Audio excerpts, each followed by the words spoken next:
Dr. Sister Rebecca Masterton, as always, willing to always lend a hand when it comes to these very, very essential topics. And today we're discussing interracial marriages and the struggle with revert Muslims. And we thought this was something that's not been discussed widely. So we thought that is something a lot of people that want to know how to kind of go about these issues or understand the complications that arise from interracial marriages, or they also want to understand why there is a level of isolation with the revert Muslims in our Muslim community.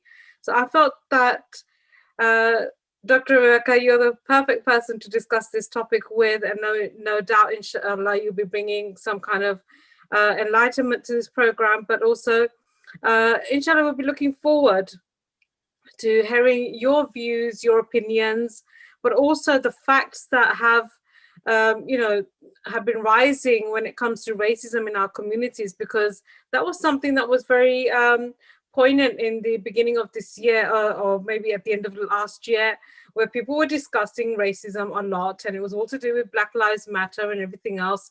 And then everybody kind of searched their soul and their households to think whether, one of us is a racist person within our households, and how we can actually remove this from our community. But the question arises here, which is very important, is, are we doing enough? And if we're not doing enough, how are we going to eradicate or remove this kind of this feature from ourselves? Because I see it that every now and then it'll blow up in the media, and everybody will go out protesting, and then there will be BLM written everywhere in hashtags, and there'll be a lot of people pointing fingers at you, me, and everyone else, but then the mattress remains the same, and it's stagnant, and it continues to rise within generations, and we haven't done a really good job. But first of all, before we start this conversation or discussion, just wanted to congratulate everybody on the birth anniversary of Imam Muhammad Taqi Jawad alayhi wassalam. And I also want to say that today is also my mother's second anniversary. So please, everybody, recite Surah Fatiha for my mother, Sayyida Rahis Fatima Binte, or the daughter of Sayyid Hassan Ali Rizvi.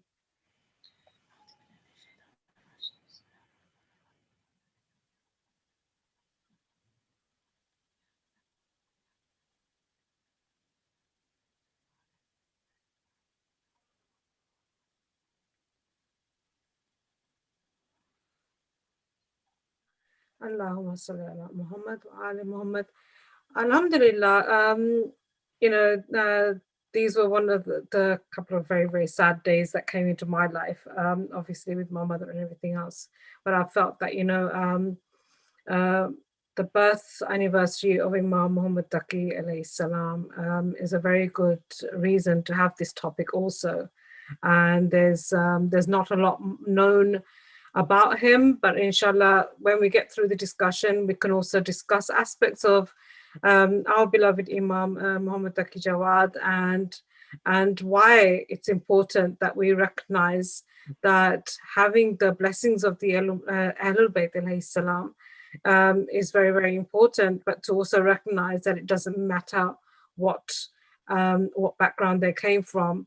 So as long as you feel that, you're reading the hadith, you're understanding that these are all the Ahlul Bayt, there were aspects of their households which were interracially marrying within not just family, but also outside the family and in different nations as well. Inshallah, we'll get to that, but just wanted to ask you first and foremost, Dr. Rebecca, are we removing or eradicating racism, and what are the implications of not removing these aspects of ourselves? Bismillah ar-Rahman ar-Rahim. Allahumma salli ala Muhammadin wa ali Muhammadin. Assalamu alaikum to everyone who may be tuning in to this. And apologies for my glasses. They've got this reflective thing on. I'm trying to avoid that. So I hope it won't be distracting, inshallah. Well, it's, I mean, there are so many different layers, I suppose, to racism and what we mean by racism. And I don't know whether it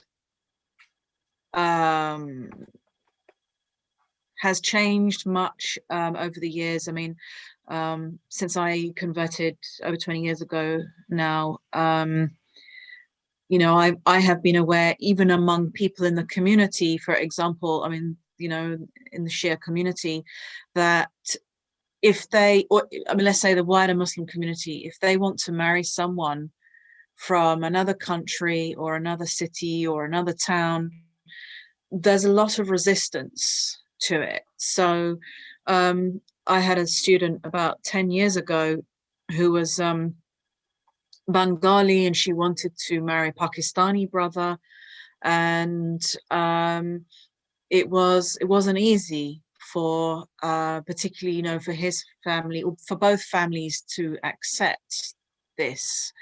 And she said that one of the reasons why she was partially accepted by his family is that she was tall. So, you know, if they were going to go to some kind of event, then she wasn't going to stand out and look Bengali. So the family would be able to, they wouldn't have to face kind of scrutiny for why their son had married a Bengali girl. And maybe that might have arisen because of politics. I mean, it used to be like that in the UK when I was a child, that, you know, a very strong feeling against Germany. And probably if I had married somebody German, you know, because of the war and everything, and that was like, you know, 30, 40 years before. So if I maybe had married someone German, it might not have gone down too well with my family. So I think some of these things can arise because of, you know, political history. And often when you get different kinds of people living next door to each other, they find out each other's not so desirable traits, and so they develop this kind of resistance against that. I've heard like Moroccans don't like Algerians and vice versa, and, you know, Iranians very famously don't like Iraqis and vice versa. Northern Lebanese don't like Southern Lebanese. And Lebanese don't like Syrians, and Syrians don't like Lebanese. So it can just go on and on and on. But, you know, I mean, the bottom line is that if we are kind of, you know, if we're claiming to be Muslim, then this is something important that we are supposed to, you know, I mean, we're supposed to be kind of at the forefront of overcoming these kinds of prejudices, not entrenched. I mean, I think also, like, I mean, if we look in the UK, it used to be extremely unusual, say, for white British to marry outside, not only outside of their race, but also outside of their class as well. I mean, that was up until the 1960s, 1970s. And nowadays, you know, especially, I mean, nowadays it's so common. You see mixed families of all different nationalities, you know, marrying and having kids, and all living together quite, you know, just fine with each other. And I think that alhamdulillah, I mean, I think it's when it happens on the ground, I mean, when it happens as a result of love, and, you know, I mean, two people who happen to be from two different nationalities or racial backgrounds, they want to get married, then, you know, and it might produce some initial resistance in the families, but eventually it becomes accepted and another person does it, and so on and so forth, until it becomes widespread, and then it becomes a norm. I mean, you know, you don't even think twice about it. So so I think that one way of overcoming that is to not cave into these prejudices that different families and nationalities have. But of course, it's easier said than done. There's a lot of guilt that is put on young people if they want to marry someone who's a mu'min, who's from another nationality. So, so I I don't really see how things can be changed that dramatically when not only are people unaware of their racial prejudice, but they are also invested in maintaining that prejudice. Yeah, This absolutely. is the more dangerous part of the scenario, Yeah. Were you aware that in Iraq, if there happened to be a girl from Najaf and a girl from Karbala, that they could not actually marry? I didn't know that. That is also a case. If you happen to be from Kurdistan, you're Kurdistani or Kurdish rather. That will be a no-no for the rest of the Iraqis. And then they would only want their own to marry within their own circle. And then you've got this whole idea. I mean, you've been talking you spoke about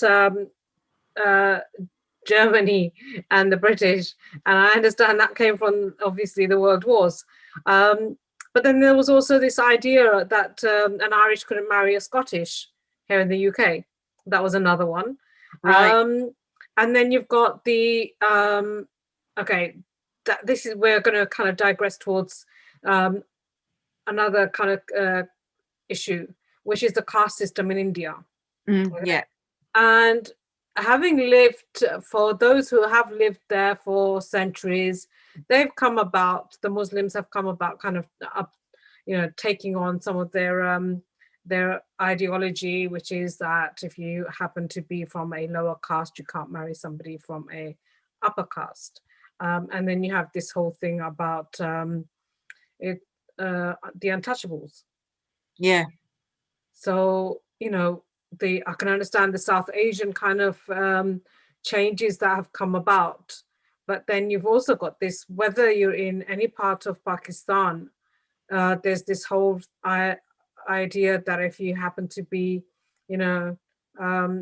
a son of a doctor or you're studying medical profession, that's all good. But if you happen to be an electrician or a plumber, then that's out of the question.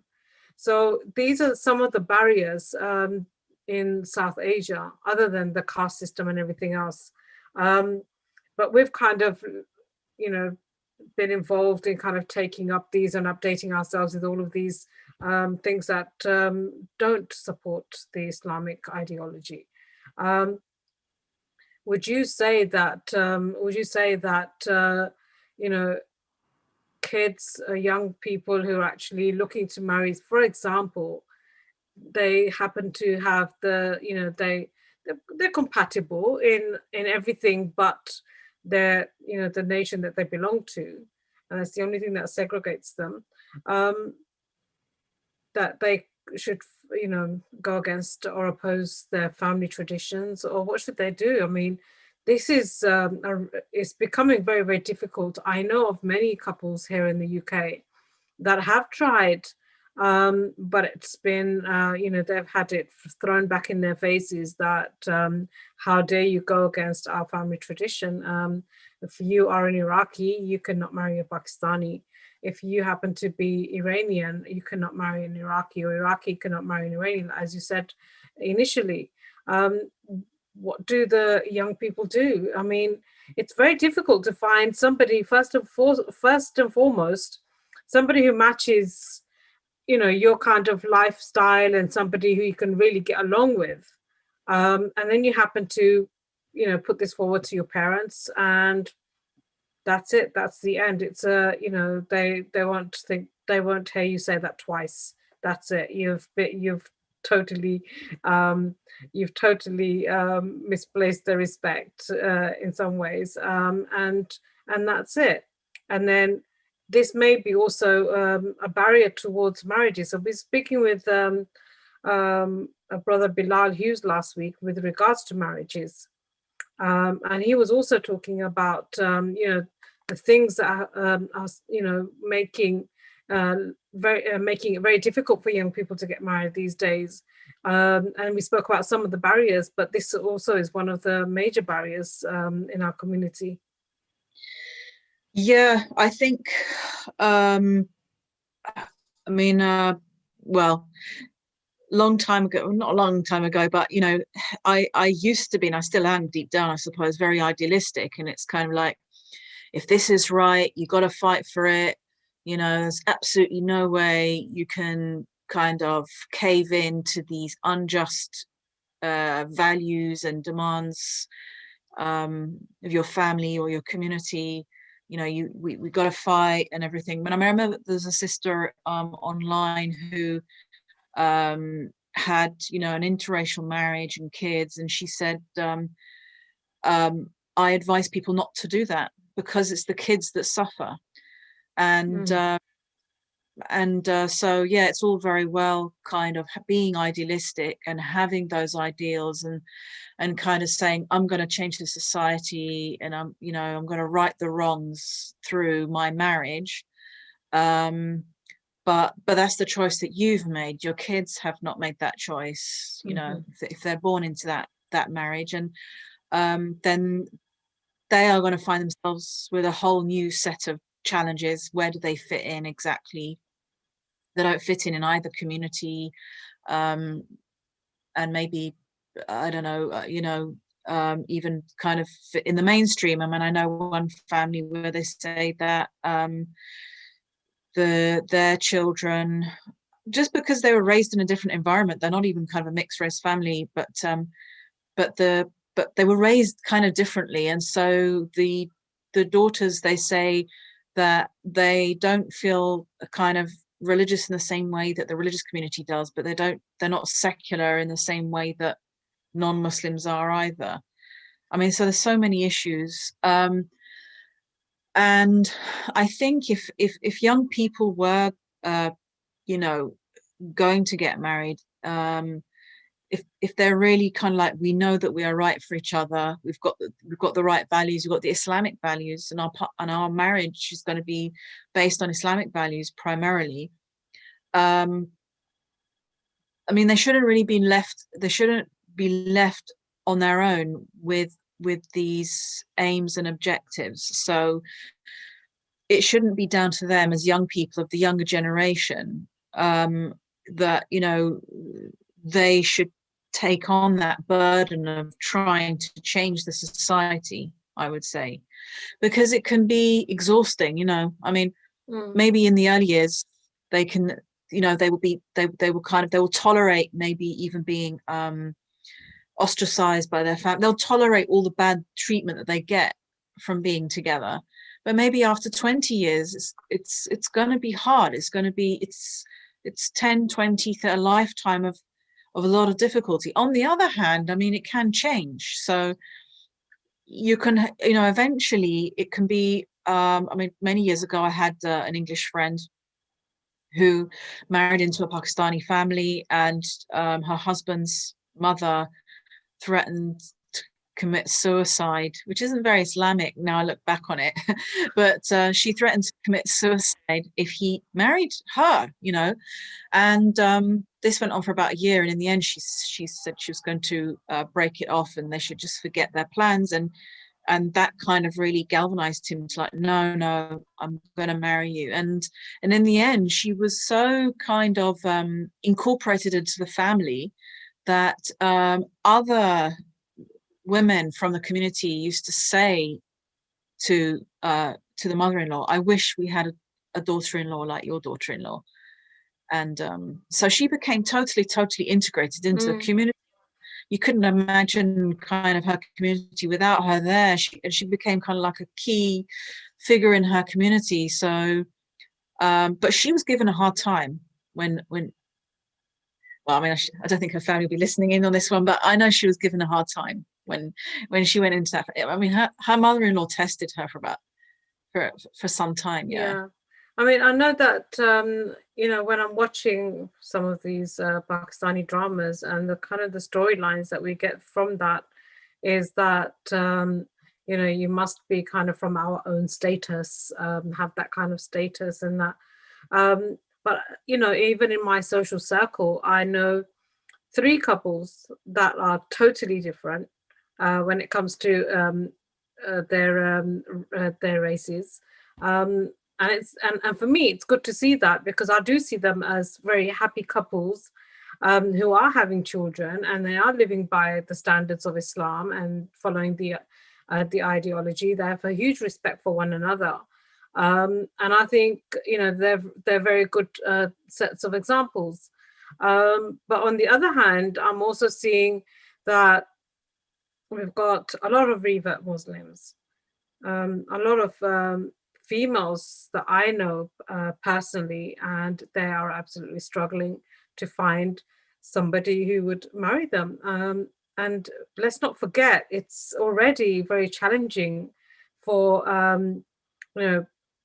for if I can say or use this term, white British Muslim ladies, or people or friends that I have that belong to, for example, that are American, but they're also South American at the same time. But then, nobody is willing to, put away or to the side the fact that, they may that these women do need to be married. I feel very, very distraught and sad for these women who may not ever be able to have children. And if they do have children where they've actually come into Islam with their children, I mean, what are these children witnessing? That what are these children witnessing? That these people, that my mother cannot marry anybody because nobody wants to marry her. What kind of messages are going out there? Yeah, I mean, it is very, very serious.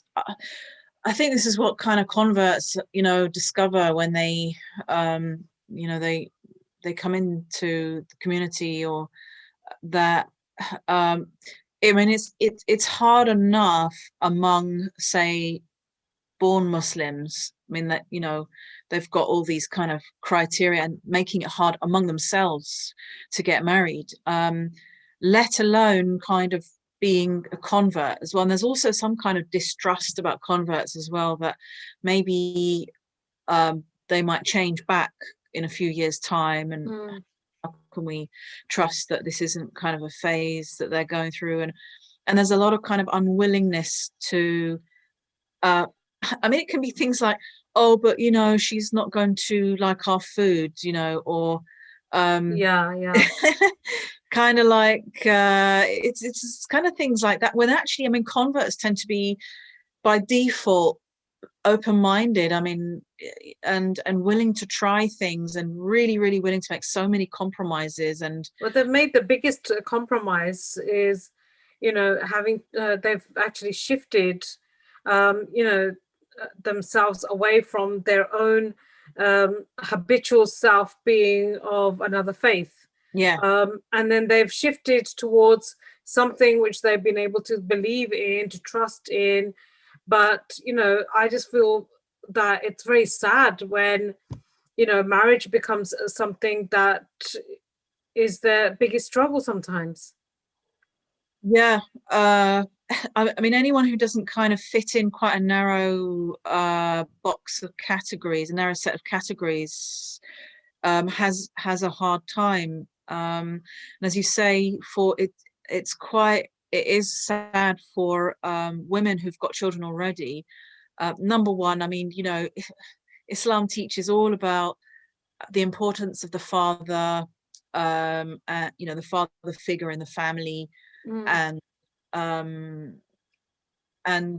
so it would be, and we've got enough kind of divorces going on. So it would be great if children could see demonstrated how wonderful Islam is, in terms of, I've got such a wonderful father figure. I've got such a wonderful stepfather who has shown me these amazing values and really shown me what Islam is, especially for, well, I won't say even especially for boys, but I mean, for boys and girls. You know, if they, it's really hard to see your mother suffering, and going under the pressures of being a single parent. And on top of that, like you say, their own mother is marginalized. So she's converted to this way of life. And it's like, but you know, the children are going to think, well, what's that doing for her? I mean, you know, yeah, and then they could also then think that Islam is not for them, because it's not, if it's not offering to release their parent from hardship, then maybe that's not the faith for, and maybe they will disagree with her having that faith eventually.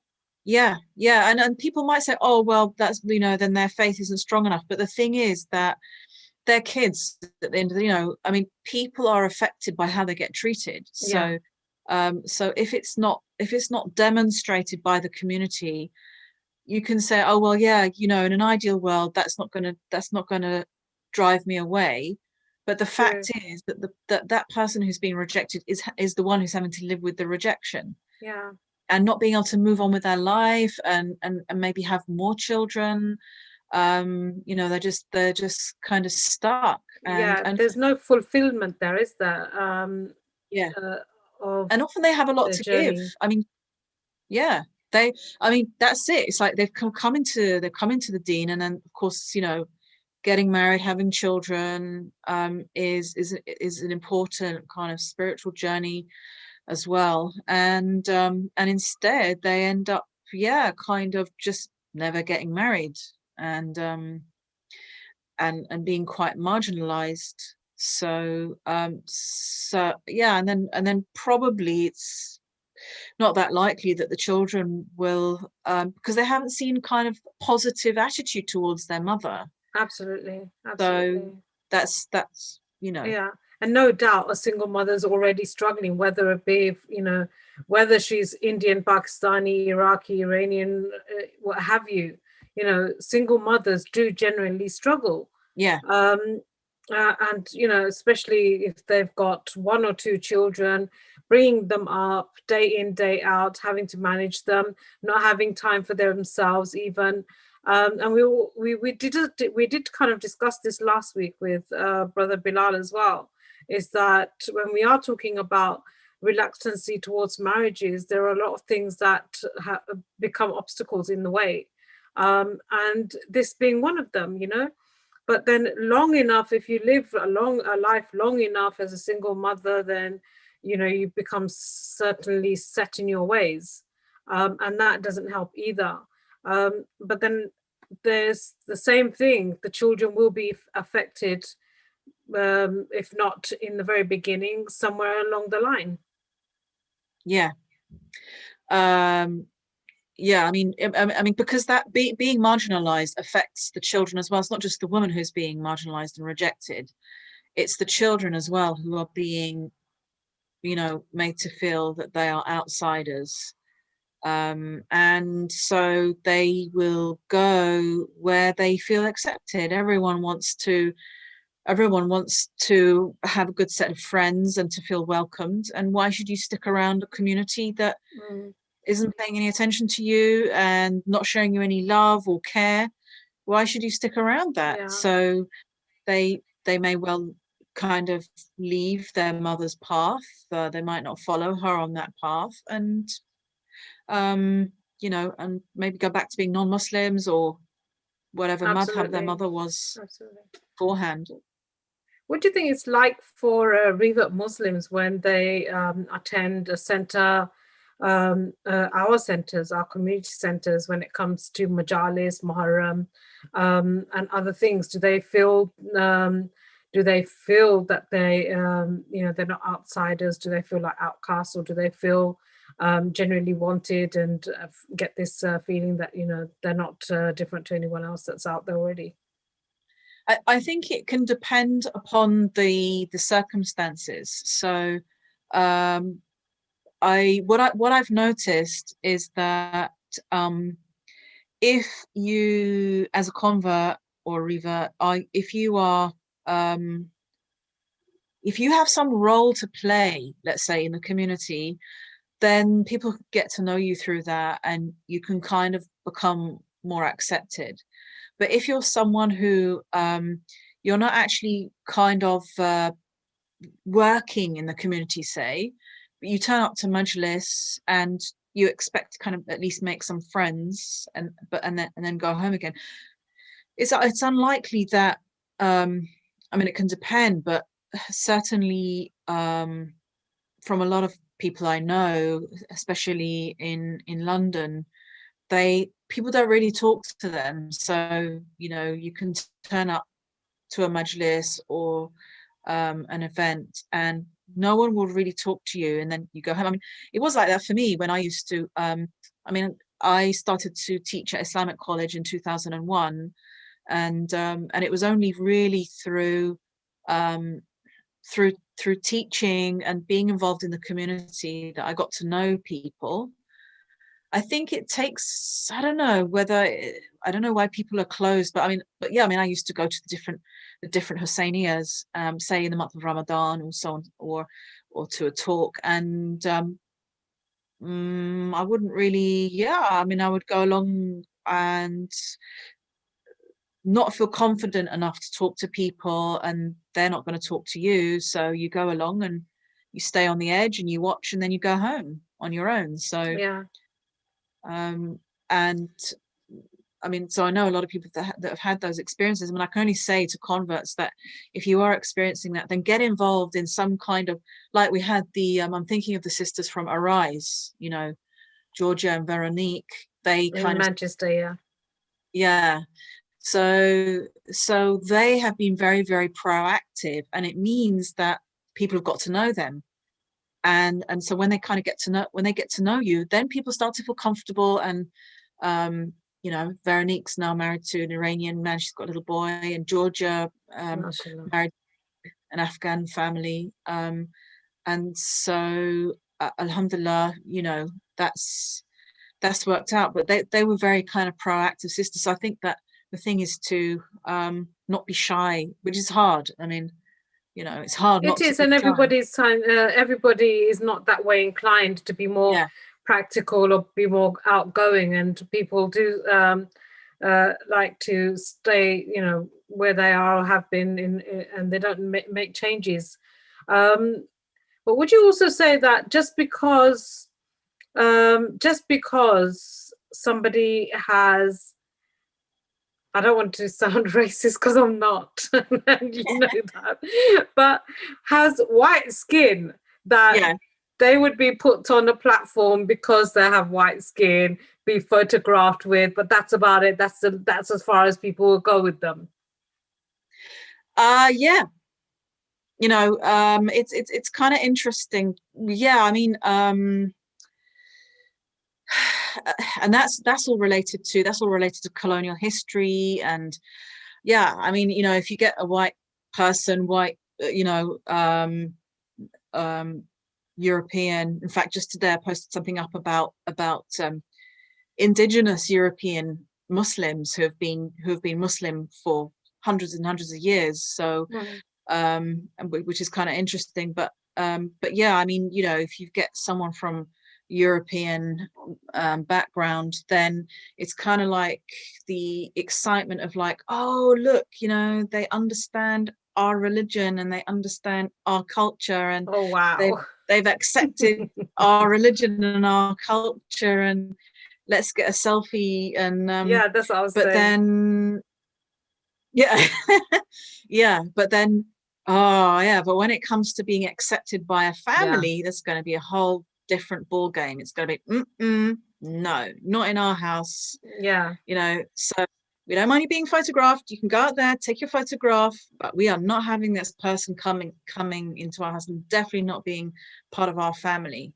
So yeah, and so yeah, I mean, it provides some kind of excitement and entertainment. I mean, I noticed on YouTube that people love these kind of convert stories, especially, you know, when it's someone from a non-Muslim background, and they get a lot of views on YouTube. But I think to myself, well, what about after that? everybody likes the moment when the person's crying and they're saying their shahada and everyone's gathered around hugging them, and but then what about their lives after that? Does the community have a responsibility towards them, or are they just left to their own devices? It seems pretty much that, you know, I mean, I've spoken to a few converts, and they, yeah, I mean, they tend to get marginalized. So, and again, you know, they're maybe like a little bit shy as well, and I don't think that. I don't think enough is being done. I mean, they're kind of sporadic attempts occasionally, but again, it's not really on a personal level. So it would be like, oh, we're going to hold an iftar, and we're going to invite the converts to come to our iftar, or, you know, so it'll be like a kind of a one-off event in the month of Ramadan. May Allah bless those who are thinking like this, but it's kind of like, what is kind of like one iftar in the whole year going to do? But what a convert wants is friends. You know, you want friends, you want be to part of that community, to be part of that community, and which means basically having, you know, good friendships and good you know, being able to kind of relate themselves, not only because of the faith but also because of humanistic values and principles. That's it. I mean, you don't want to be treated like some kind of exotic object. So a lot of converts, they want to integrate, right? Yeah, they just want to be accepted as a Muslim. So you don't want to be accepted as an exotic object or put on a pedestal.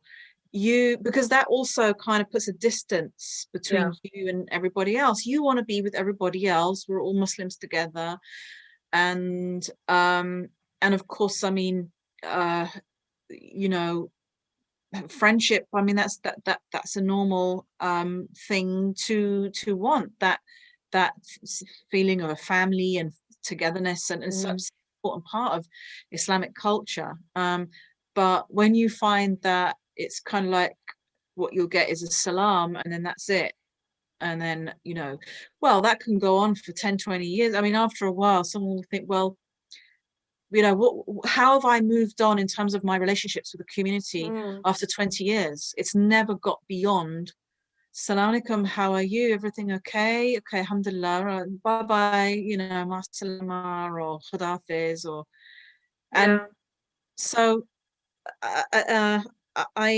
don't know if it's particular to London or you know, I mean, I think the northern cities are more friendly and open-minded, but again, like I say, when it comes to actually welcoming someone into your family, that's kind of like that's the litmus test, as they say. So a different ball game. Yeah. So that's like, yeah, I mean, you know, you can have a nice time with someone, you can even go on outings with them or retreats or, you know, Camp UKs and things like that, but are you going to welcome this person into your family, and are you prepared that this woman will bear your grandchildren, say? And will you take that responsibility of helping her and then educating your grandchildren? And most of the time people just, maybe they feel it's daunting, maybe they think, oh God, I couldn't possibly handle that, and I think that's part of the thinking behind it. Do you think that they just think that it will be difficult for them to handle it, or do you think there may be some people that think that it may be difficult for her or him to kind of integrate within our own families and our kind of custom and traditions and culture? Yes, I mean, there is this attitude. I mean, funnily enough, I mean, I've had conversations over the years about, again, being a white convert. I mean, I remember a few years ago talking about it with mixed group of people online and saying how, you know, many families point blank will not have a white person in their family. And someone commented, I think it was a black brother, and he said, oh, I thought that people, I never forget this, he said, I thought people would be crawling over broken glass to want to have, you know, a white person in their family. It's like, no, that's not the case. It's it's like, you might as well not have converted. It's like, you know, we are not having a white person in our family. They will never accept that. And it's like, yeah, but I've changed my entire life. I've converted to Islam. I'm praying, I'm fasting, I'm reading Quran. I'm wearing hijab, or, you know, for brother, I'm wearing a beard. I'm doing everything. I've said my shahada. I've become Muslim. Yeah, what else? And so yeah, and yet that person is like, oh, a white person. I can't have a white person. So it's like, so what are your values then? Are your values based on color and race, or are they based on Islam? Because you can't have the two together. You can't have, you know. So just want to ask especially you, a point blank kind of, you know, point blank, no white person.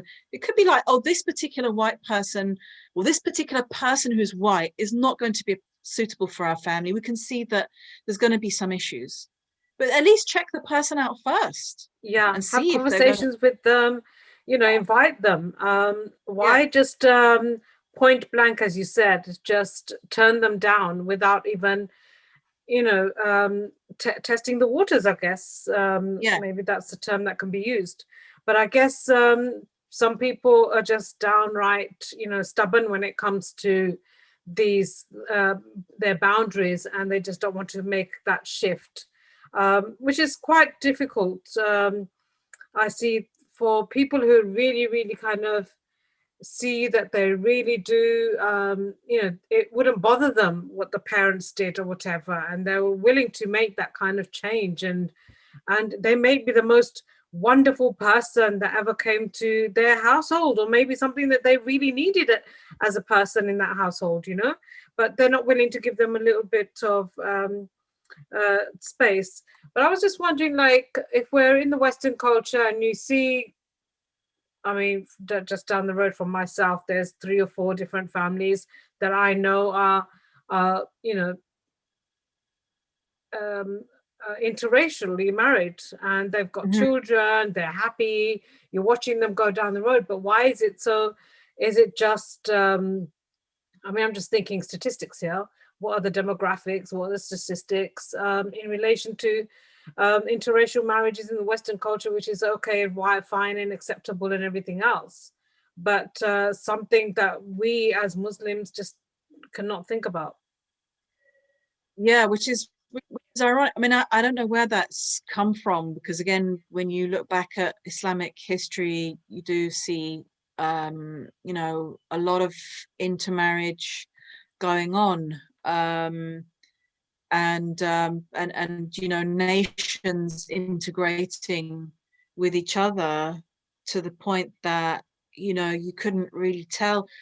I mean, there was a professor, Iranian professor, who said that his family were originally Spanish, and they were invited over to Iran by the Safavids as astronomers. And today he's Iranian, you know, but his ancestors are Spanish. So so there must have been some intermarriage along the way. Course. I mean, if you look generally, when you read the verse from Surah Al-Hujurat, when it talks about nations and we've created for you nations and things, and then we look at, you know, Imam Taqi Jawad. Yeah. And there are examples of Imam Ali Reza alayhi salam, when they talk about one example that was given as one narration. And I don't know, I've heard so many people say, oh, no, that's not true.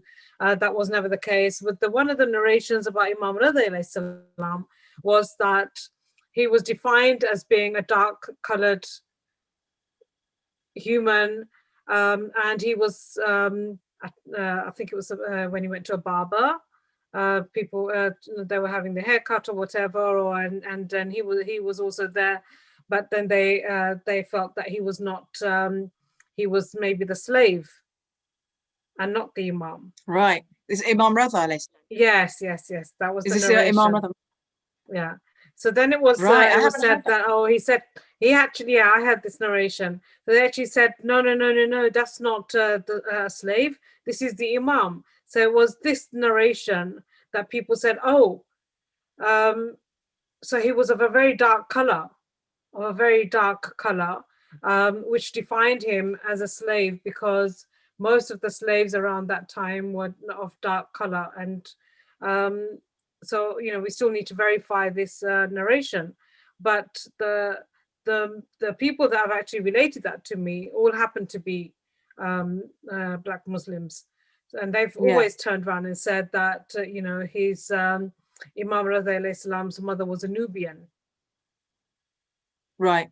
Which comes from Africa, obviously. So one of the nations. But then it's very difficult to see that being portrayed in some of the pictures and then some of the animations that are coming out. And I know I'm not very great on supporting some of the animation, which never has the color of faces and hands and everything else. Yes, of course, they will shine a bright light on the face, but the hands will be white, and people and people from the and the Black Muslims will actually turn around and say, well, what is this? Yeah. Because at one point you're telling us that through the narrations that Imam Muhammad Taqi Jawad alayhi salam was, his mother was a Nubian, or Imam Reza alayhi salam's mother was a Nubian, and they came from Africa, or they married from an African tribe, or she was an Arabic, she was an African princess, those kinds of narrations. But yet when we see the depiction in pictures, it has to be white. Yeah. The Imams have to look white. Yeah. And I remember narrating, I've said this a few times before, but it's stuck with me, when I was talking with a friend, and I mentioned the narration about how, Imam Jawad alayhi salam, how Imam Reza alayhi salam's uncles did not believe that Imam Jawad, or that they didn't accept Imam Jawad alayhi salam as the next Imam, because of him being mixed race.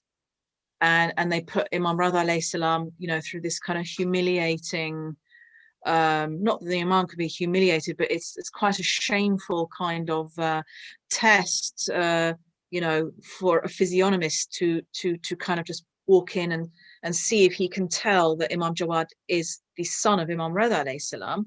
I know Sheikh Vinay did a very good lecture on this.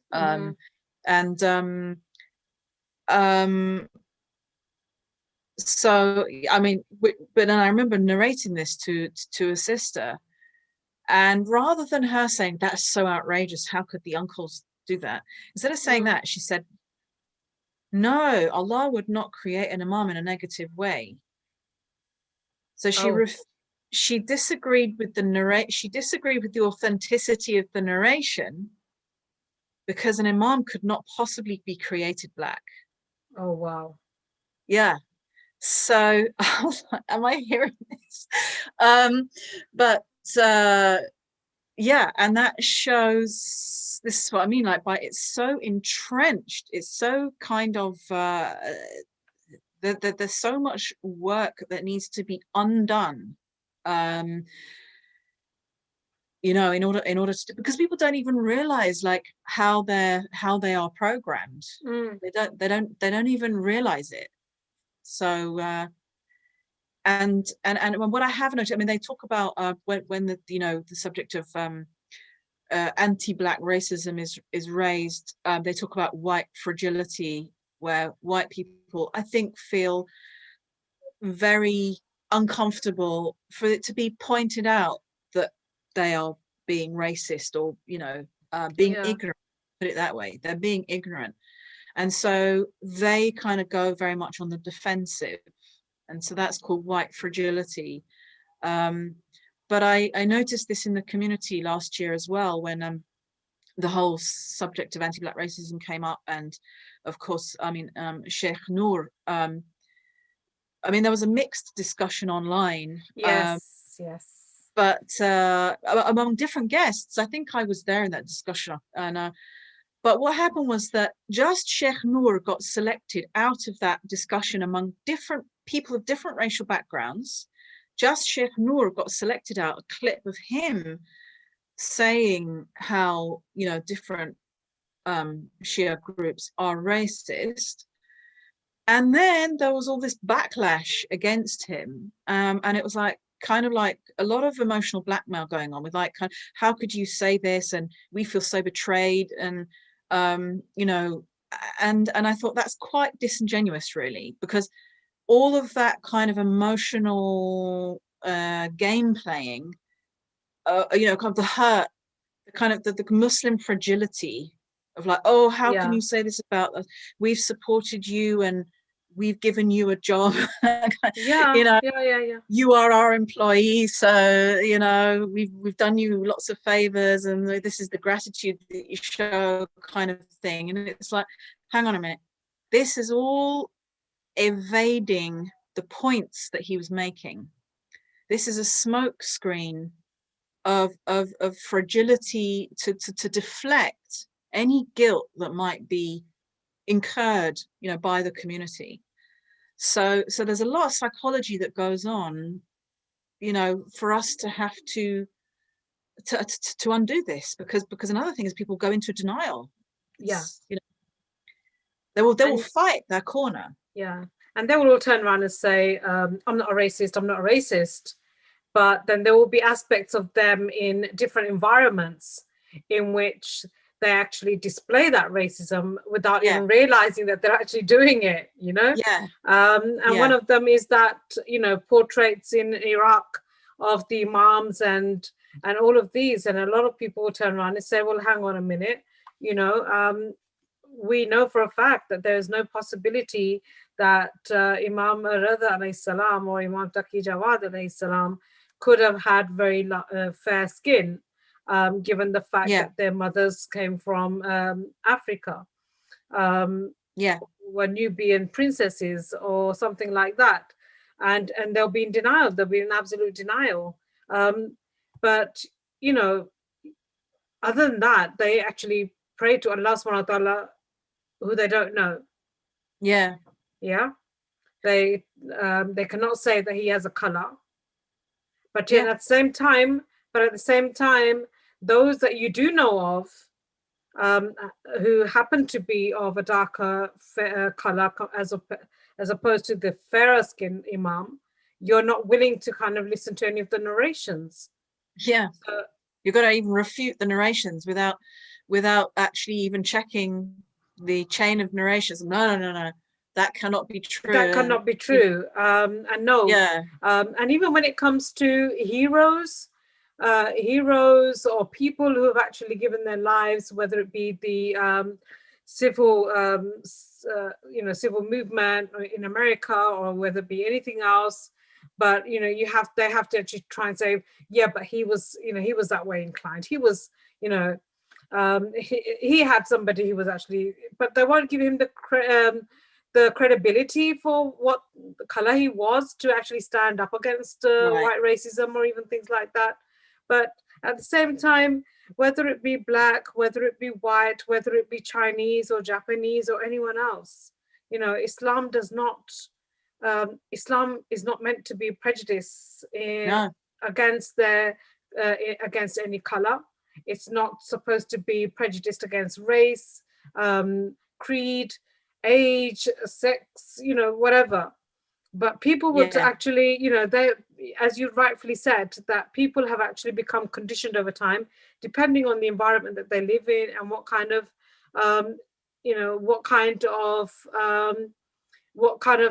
things that they've been party to.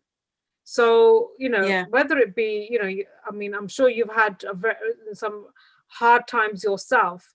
And then you can understand that, you know, there are sisters that are also, whether they are black or whether they are white, it doesn't matter. Even, you know, whether they're brown skinned, light brown skinned.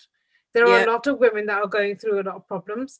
But generally, if you're not from that household and you've reverted to Islam or converted to Islam, you are having a much more harder time than anyone who has also already been in the faith for a long time. Yeah, I mean, you're not going to have a whole family looking out for you to try to find you a marital partner. You know, you won't have a mother who's kind of like, you know, doing the hard work of trying to find a spouse for you. So converts are very much on their own. Yeah, I mean, they don't have the family backup, so to speak, in terms of you know, establishing a Muslim family. Which leaves them very, very vulnerable, doesn't it? It leaves them very vulnerable and very open to being used or being taken advantage of. That's something we haven't actually discussed so far, but there are a few people that I know who have been taken advantage of because they were either coming into Islam, they didn't know too much, but then there were people that did know their Islam and they still took advantage of these people because they knew that they were actually very vulnerable, they didn't have support or a network of their own families, and it's so easy to do so. Yeah, I mean, that is a serious issue, where, you know, you know, people coming into Islam, becoming Muslim, are, of course, again, completely trusting. I mean, it's like, you know, Islam is about truth, it's about the highest ethics, it's about the highest morals, and they may not have seen the kind of games that are played before. They don't. So of course, I mean, if someone comes, trust is very difficult to come by, right?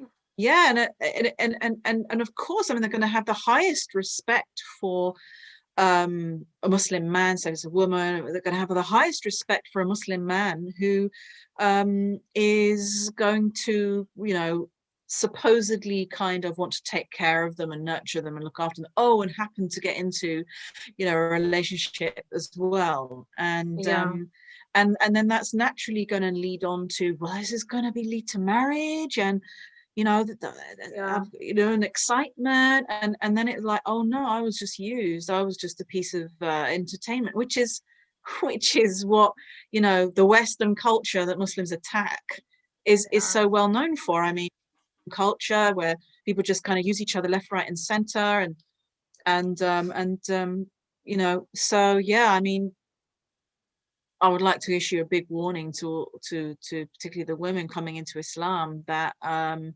you know, do not get quickly involved with somebody. Don't get involved in a secret relationship, because if it's secret, most likely it's not going to lead to marriage. It's basically like a hidden affair, and you're just being used. So.